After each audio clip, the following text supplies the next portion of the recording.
Can we look away from our problems altogether? My name is Heidi Cole. Each morning I read a short daily devotional to encourage you in God's truth and His Word. My heart is truly for that busy mom, busy woman who doesn't have time each day to turn her focal point back to God. I know because I've been there. Welcome problems as perspective lifters.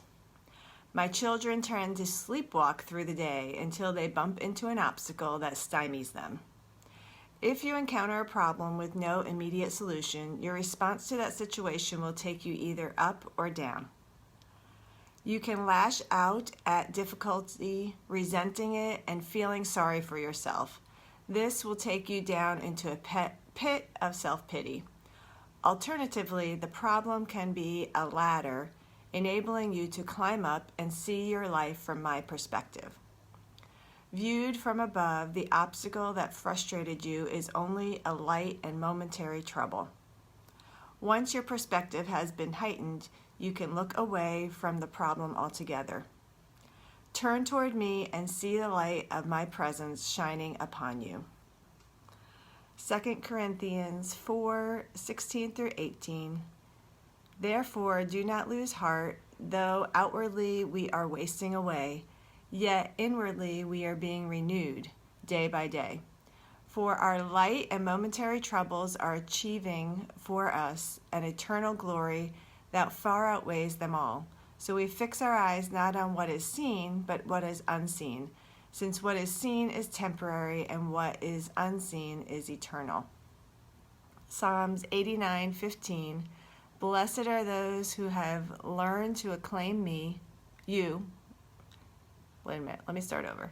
Blessed are those who have learned to acclaim you, who walk in the light of your presence, Lord.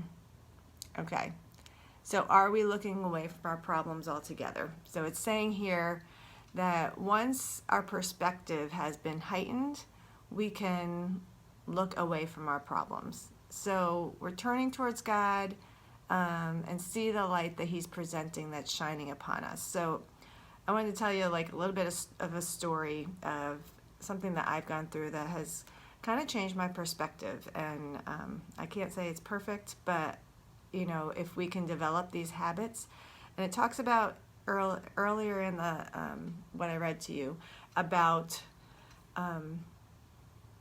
let's see, I want to read what it says, that we sleepwalk through our days and we're bumping into obstacles. So a way that we can get around this is one thing I started probably last summer.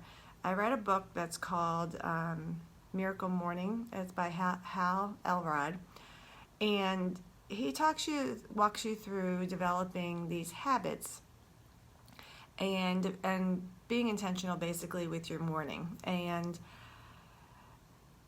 I don't do everything in it. He has what he calls savers, and that stands for when you get up in the morning, you go through this routine. And I have a morning routine, but basically I start my day intentionally, and it helps my perspective and my habits be so that I'm developing myself so that when I combat problems, they don't seem to be as big a deal. And I think part of it has to do with that I've been, focusing and trying to be in God's presence.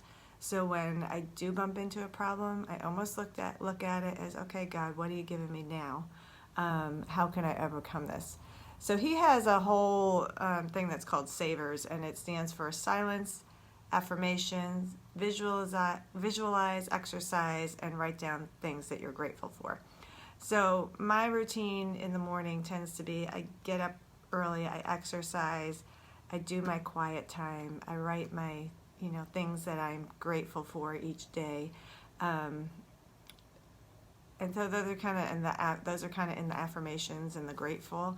But basically just having that routine, and then I get ready for this live each day. And so an interesting quote that he has that I wanted to read to you is, it's been said that our quality of life is created by the quality of our habits. If a person is living a successful life, then the person simply has the habits in place that are created and sustaining the levels of success. So I look at this as how we're dealing with problems, because we know we're going to have problems through life, but how do you address those problems? And that's kind of what it's talking about in this devotional is, can we get above the problem like God is? Can we get our perspective above it? Look down at the problem and see, that God is going to take us through. And so I guess that's my point, is when you are intentionally starting your day and you come from a perspective that you've spent your time in your presence with God, you can then start looking at things and maybe as God sees it. I mean, obviously we're not perfect. We're not going to be doing it perfect every time. But, I just wanted to bring that up because I just think that, in reality, it changes our perspective, and our obstacles that get in our path we can overcome. So I hope this has meant something to you today, and if you have found value, then share it with someone that you know. And if there's anything that I can be praying for you, I would love to do that. And thanks, and have a blessed day.